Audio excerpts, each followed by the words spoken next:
Hey Psych2Goers.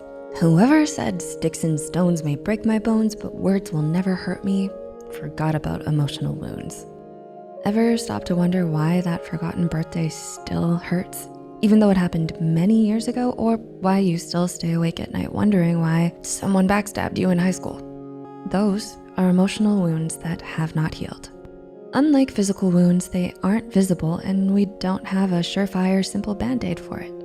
The good news is that healing these wounds takes a few different tactics that we may not have thought about before. So let's go through how to recognize that you need that emotional first aid kit and how to use it. Number 1, being alive, but not living. Sure, being alive can be clinically spelled out in cool terms. Your heart is beating, you're able to remember your name, you can perform work functions, you eat food, and you sleep at night. But living is different. It's when you follow a passion, do fun things, and do anything outside the bare necessities. Maybe you've lost a loved one, and since then you felt undeserving of happiness. So you cut yourself off from all these things. And before you know it, you start living in survival mode. You're alive, but not really. Step back, look at the situation. Understand that you have a right to grieve, to be angry, to be hurt.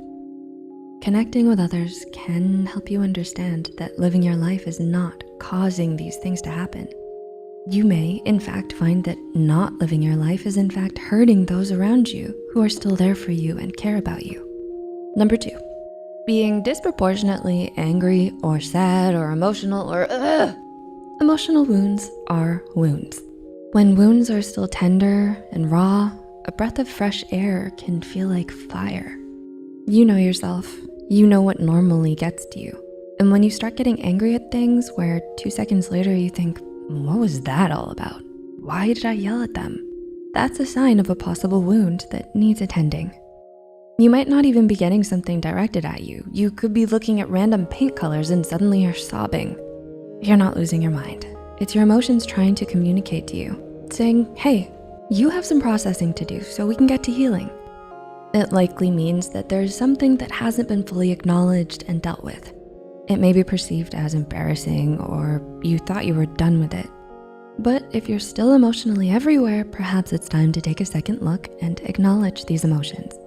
Number 3, you can't stop replaying the situation over and over. Admitting the situation and talking about it is good. You have to admit that it's there for it to be healed. But if you keep talking about it without direction or purpose and on repeat, it's gone from helpful to harmful. So when talking about the situation or assessing it, always ask yourself, what am I getting out of talking about it? Is there something I still don't understand that will help me move to the next step? And ask yourself honestly if you're repeating things because you're denying what you already know, but hoping to get a different answer. This is not closing a wound, it's reopening it and undoing all the hard work you've done before. Number 4, self-growth stunted by fear. Part of living or experiencing life is continuing to grow. Learn and reach out. Being hurt emotionally can make you hyper-aware of other intense emotional opportunities. For example, if you were in a harmful relationship, you may stop getting into relationships where you feel deep emotions. But you're robbing yourself of the life you deserve if you do this. You deserve to learn and grow despite the ups and downs that have come. It's normal to fear the unknown and the what if, but having the courage to grow anyhow is worth it. We're not saying don't fear, because that's inhuman. It's how you deal with it that matters. Understand your fear and recognize that the bad thing is not the only option that will happen. Recall, remember, and recognize all the factors that are on your side. Realize that these factors exert just as strong a force as anything else. Do what you need to give yourself the best chances possible. It could be having a backup plan, or it could be a different approach from the one taken before, but you can do this. And number 5, sleep schedule. What sleep schedule? Have you been losing sleep? Even when you haven't been downing caffeine or stay awake meds? If so, something is going on emotionally. Ironically, getting good sleep is one of the things that will assist with healing that wound. So, tackle this by getting yourself an honest-to-goodness routine. That's right, sleep prep. Here are a few suggestions to get you started making your own personalized routine. No food or electronics 1 hour before your goal sleep time. Meditate to calm and quiet your mind. Sip some warm tea with natural calming agents like chamomile. Sleep helps your whole you recoup. Persistence and courage are required to heal emotional trauma.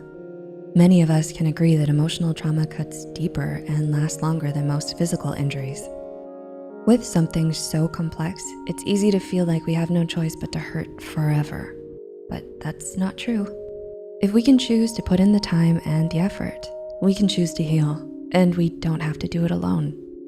To navigate this journey, it's normal and even encouraged to speak to the guidance of a seasoned professional. You are worth the time and effort. Don't rob yourself of the best life you could live. How do these points resonate with you? Please feel free to comment and discuss any methods you've tried or things you're puzzling over. Thanks so much for watching, and we'll see you soon.